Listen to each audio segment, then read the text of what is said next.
This is the launch of Apollo 11, July 16, 1969. It's camera E8, which shows the base of the Saturn V vehicle. It's done on 16mm film at 500 frames per second.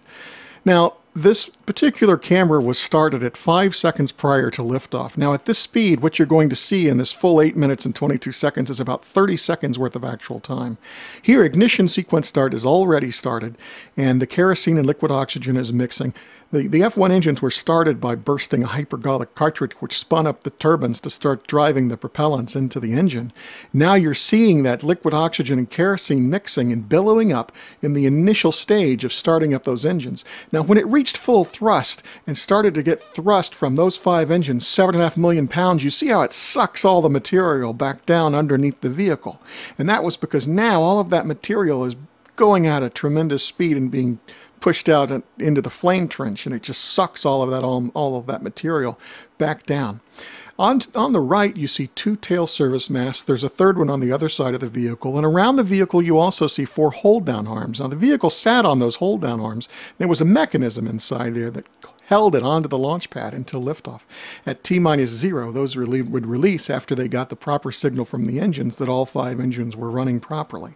It would release, and as soon as it released, those tail service arms would move, and all the mechanisms would go up into a hood underneath those hoods so that they would be protected from the exhaust of the engines.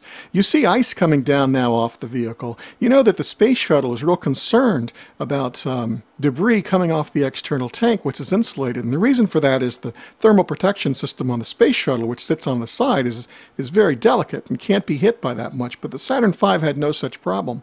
So the Saturn V's liquid oxygen tank on the first stage wasn't insulated, so you get a lot of ice coming off of it when it hits the vibration. Now you see liftoff has happened. The tail service masts are pulling back up into the hoods.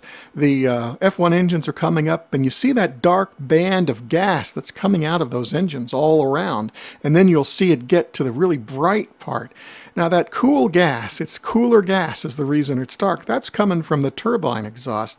And the turbine exhaust is dumped into the engine around the inside of that nozzle, so it would be cooler and would act as something of an insulator on that nozzle extension so it wouldn't get too hot.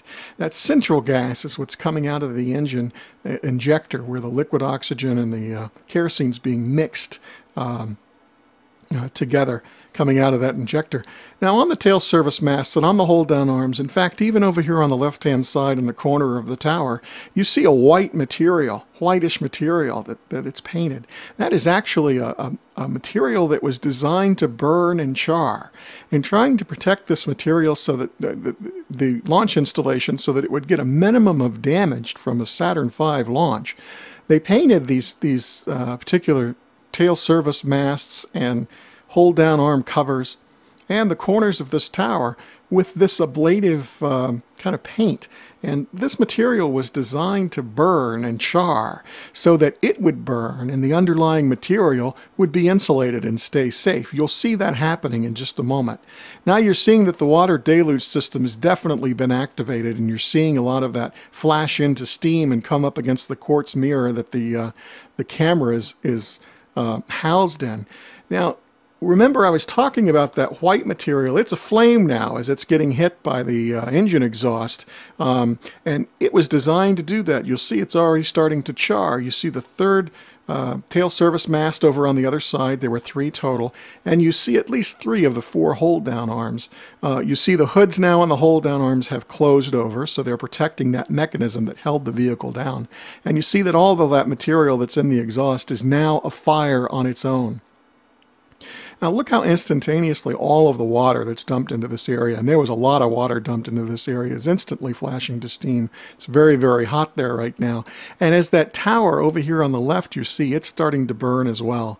So you're starting to get enormous heat coming off of it. In fact, there are some cameras where you'll get a view of these launches, and the grass around the pad, typically you would have a number of grass fires right around the pad because the heat would move all the way off of the pad to a high enough degree to light a good deal of the grass around the launch pad. There are usually several grass fires that you see after on some of these cameras.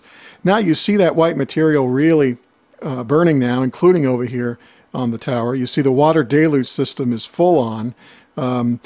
at this point, the vehicle would have cleared the tower, but the exhaust from those 5 F-1 engines was long enough to still being impinging on the launch pad, even at this point. All of the white area you see, which is a flame, is that char material.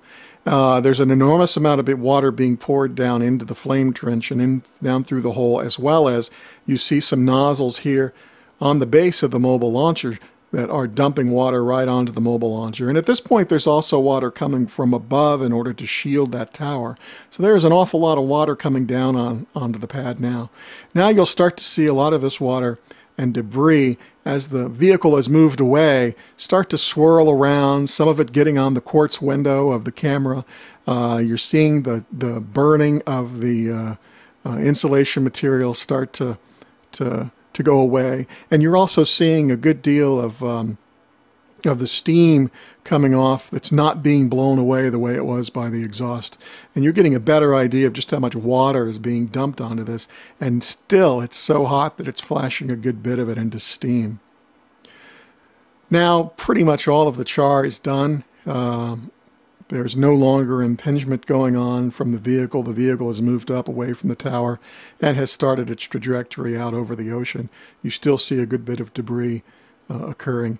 Now this launch happened at 9:32 in the morning, so it's really pretty bright here, but the camera exposure was set so as to be able to see as much detail as it could while the engines were being started and moving up. So it starts to get a little bit darker after the engines are out. And you're starting to see a lot more of the water coming down on top of the window in the housing. So this was the launch of Apollo 11, the first manned lunar landing from the corner of the tower on the mobile launch platform.